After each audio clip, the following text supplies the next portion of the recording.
There's something about imposter syndrome that I wish I understood when I was a lot younger.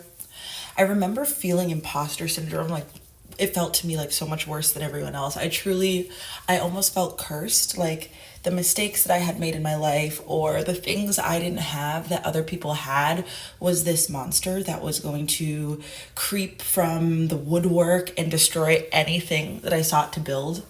I felt like no matter how much I tried or how successful I became or what job I got, that at the end of the day, this curse was going to come forth and reveal to everyone that I was in fact a fraud, that I was totally incapable and undeserving and unworthy, and that I would lose everything I had because I was essentially a scammer, a grifter, that was never supposed to be there in the first place.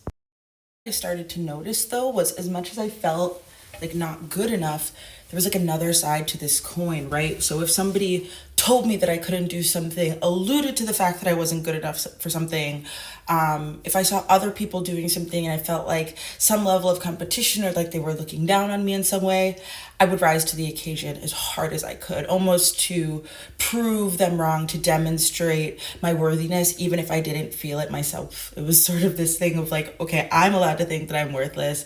I'm allowed to know that I'm an imposter. You cannot. I don't know if that resonates. And like from a productivity perspective, like that worked for me for a while. From a self-esteem perspective, it didn't, right? Because I was either in this feeling of like I'm cursed, I don't deserve anything, I can't have anything, I'm not good enough, or this like overproductive, over functioning, super sort of false ambition energy that was really about proving myself to people that I didn't think believed in me. And that's not great for your heart and spirit. The unlock for me came when there was something that I really wanted for the first time, that like I really wanted, not to prove to anybody else, not because I felt like I should have it as like the signal or the sign that I wasn't some, high school dropout, family destroyed loser. And so when it became something I really wanted, I stopped identifying with the being the problem solver, right? Being the hero, being the competent doer. And I started to think about whether or not what I wanted was doable. I think a lot of the time, especially like marginalized folks, women, people of color, we have kind of this obsession with whether or not we're capable enough to do something, whether or not we have the skills or the document or the diploma needed in order to do something, whether it's solving an interpersonal problem, like maybe I'm too angry to do this or I'm too broken to have this kind of relationship, but also professionally and in terms of our dreams and creativity as well. And something I figured out was when I stopped identifying as good enough or bad enough, and I actually started to look at what the situation or the problem needed, I realized that I was breaking it into parts that were completely accessible in terms of just fulfilling them, in terms of doing them, as simple as that. I think there's ways that like the hero's journey and the hero's path and egocentrism are often sort of put on people who have a really high self-esteem, and we don't really talk about the folks who have a low self-esteem and what being overly self-focused or self-interested can do in terms of how we see ourselves and how we see what we're capable of. My dream was really big for me at the time. I had never known any folks that had left the country or moved abroad. I had never known any people in my life, in my family, in my upbringing that did their creative dreams as a job. And I wanted that. And I wanted to live it and have it.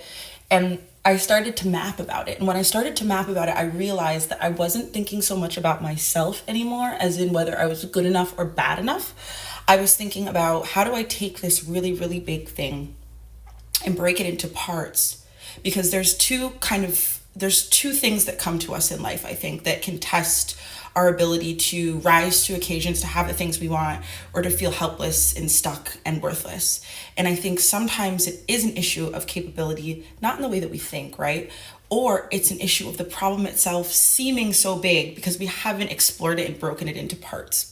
And so when I started to break this problem into parts, and I started to realize that this isn't really about me, that anybody could follow this simple list, this simple map that I had made, I started to totally transform my idea of like what I was worthy of and what I could have, realizing that the situations that people find them in aren't because they are some magically kissed by an angel, blessed, manifesting person. It's because they broke down something really big and complicated into things that felt doable for them. And when they realized that maybe there were areas of expertise that they lacked, or information that they were missing, or skill sets that they needed, they broke that down in terms of how to obtain it. Right? I was like, oh, I don't know anything about how to get visas. I don't understand how international, fragrance programs or schools worked. But I realized I could learn how those things worked. I could become somebody who knew how those things worked. And when I started to think about it in terms of my relationships, right, I ended up lifting myself out of this place that was honestly pretty miserable. I used to get into these headspaces of being like, there's nothing I can do, it's screwed, it's messed up, this is a sign, like my family life was messed up, everything's messed. And I'm not like a toxic positivity person. Self-help has never worked for me. Affirmations in the mirror have never worked for me. But when I was able to arrive even in conflicts and be like, wait a minute, what am I looking for here? What is my goal? What is my outcome? And what does the situation need in order to get to that outcome? It stopped being about my ideas about myself and the stories I was telling myself, and it started becoming about what very, very simple steps I could take to move in the direction of something that I wanted. I don't know if that makes sense. And the other piece of wisdom that arrived for me in this, which was wild, was that the issue that I was having around my imposter syndrome wasn't as surface level as, am I worthy? Is everybody gonna find out I'm not good enough? Am I capable of having the things that I want or doing the things that I want? For me, what was underneath all of that anxiety and stress was, do I know what I want? Am I allowed to want things? And what happens if I want things and I can't have them or I don't get them, right? Can I tolerate that? Can I stand that? Or is it sometimes an act of sort of maladaptive, loving self-sabotage to say we're not even going to try, or we're going to try so hard that we destroy the beauty of the thing we wanted in the first place? I don't know if this resonates. The other really interesting side effect of this is over time, as I started to think about all situations this way, right? Like, what does the situation need from me? What do I want? And what does the situation need to get the thing that I want?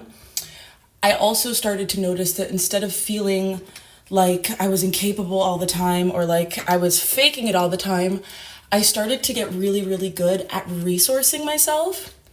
So like whether it's about asking for help or even, if I want to arrive, for example, to a conversation with somebody that I care about and I want to use healthier tools to manage my discomfort or my conflict, I would be like, okay, in order to do that, what do I need? I need to probably have a glass of water. I need to probably break this conversation into smaller parts so that it doesn't happen all at once. I need to set a time limit so that I know it's not going to last the whole day. All of these different things allowed me to arrive to situations and assess what was going on around me from a place that felt significantly more abundant. And it also made it easier for me to tolerate that disappointment that I was talking about before. What happens if I'm not able to get what I want from something? Right? What happens if I'm not able to arrive to that success outcome? Well, I'll know that I resourced myself to the fullest extent that I could and wasn't able to arrive there, so that I can ask different questions like, what do I need right now? What could I still get my hands on or still access that would feel okay? What could I settle for? And what would I do differently in the future? And this allowed me to be a lot more plastic and reflexive when it came time to trying things again. There's jobs that I haven't gotten, there's relationships that haven't worked out. And I think in the past, those are things where I either would have completely abandoned hope in terms of ever having a job or something like that again. With relationships, I would have stayed until I got exactly what I wanted or tried to convince the person to give it to me. But when you think about it, I guess the shift is more figuring out how you're positioned in relationship to the things around you and how you can move through those situations with grace and towards something that feels authentic to you. It's like a long, rambly 10-minute video, but I hope that makes sense.